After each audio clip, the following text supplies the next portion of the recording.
start with Harry Kane.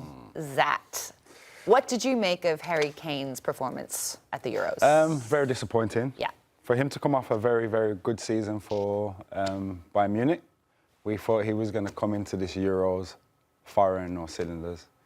But we never got that. We never got that Harry Kane. It was very disappointing. How many goals did he get? 3. He is the one of 6 Golden Boot winners. Yeah. So there's that. I mean, 3 goals. Yes, yes. It was very disappointing. So why? What? It looked like he was labouring. Like I think he looked like he probably had an old injury. What caught up with him? He was keep dropping back.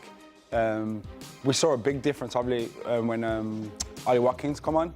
You know, stretching the game. And we always say when players are getting older, they drop. And that's what Harry Kane done for us. He was dropping. So Zach, you are a bit of a fake NBA player, but was a centre back in your real profession. Watching Harry Kane, how much as a centre back would you have loved to play against him? When you look at from a Spain's perspective in the final, you've seen Harry Kane throughout the tournament as players watch, coaches scout. How happy would you have been as a centre-back if you knew Harry Kane was starting that final? I mean, as a defender, playing against a striker what wants to drop back into midfield, that's what I want. Because you don't do no work, innit? Lazy.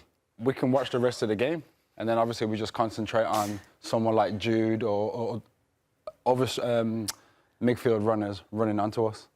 But Harry Kane is a defender's dream. Right now? A defender's dream right now.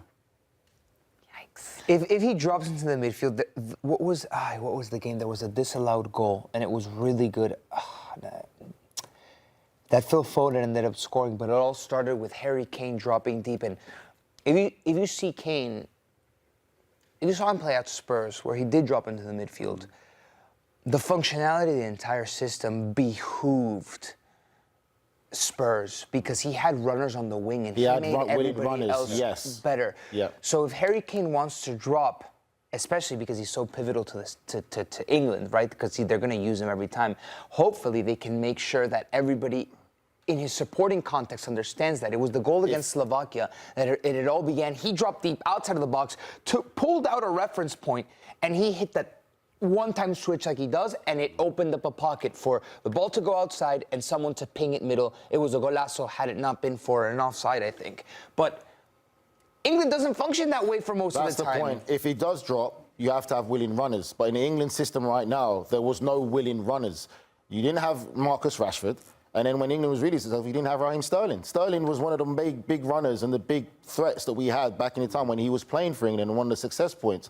But you don't have those players. It makes no sense. But overall, when you look at Harry Kane, he was not right.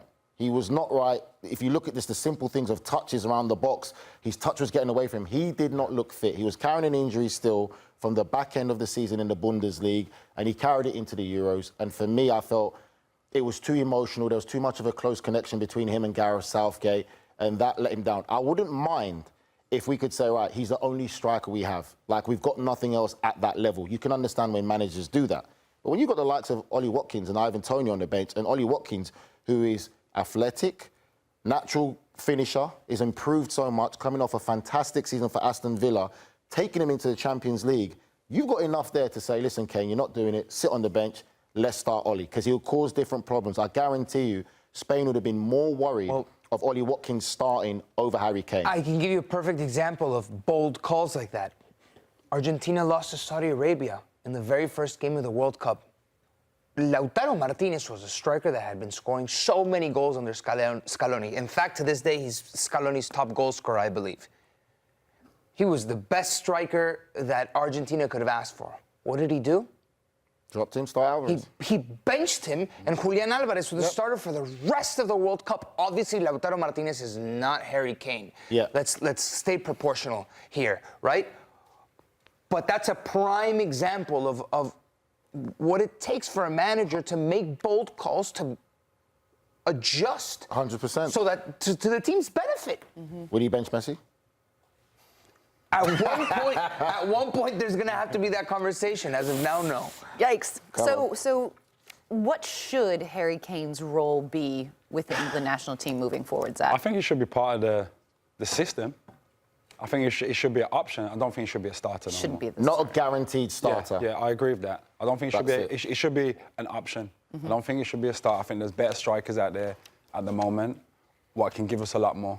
I think it's more about youth now. It'd be good to come on like a Giroud, you know, to come on and maybe change the game for the last 10, 15 minutes. More with his, effective in the box. Yes, because he's a great finisher. The man scores goals. I mean, Yes. that is what he does. But you're just saying utilize him Yeah. as not the only option. Yeah, to not come on, especially like when you need a goal and you're pushing the way England have for the last few games, push him into the box where he can stay there. He knows he has to stay there, and he's a great finisher in that box. He's probably the best we've got at finishing-wise. But during a 90-minute game where he's labouring around the pitch, we don't need that. Yeah. All right. Well, let's keep it positive. Let's talk about the youths. Let's talk about there were some bright spots with some of the young players where they're not. The Utes, yeah. The Utes. Talk about the Utes. I want to talk about the That Utes. means youth, Okay. America, the Utes. All right, Nige, for you, who were some of the young players that you thought raised their stock throughout the Euros for England? Saka showed great character. You talk about the abuse he took from missing the penalty against Italy in the last Euros final. He stepped up, scored a penalty to get England into the final. His stock rose for me in how he performed, got better as the tournament went on. Kobe Mainoo, for me, is another player who really stood out. And I think when people have to understand, this is obviously Saka talking about had a great tournament, and I think his strength of character. But for me, Kobe Mainoo stood up tremendously.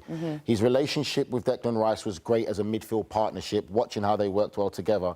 The thing I like about Kobe Mainoo is he gets the ball and he goes forward. He wants to go forward with the ball. He's got the ability to drive with the ball. He's playing at a level beyond the years on his shoulders because he's really showing so much experience, composure. He's one that went up. I mean, people are going to say Pickford as well, but Pickford for me has always been a top-rated keeper. And you could see he's a leader as well in certain moments in the games when he's shouting and berating his defenders because he wants them to do better.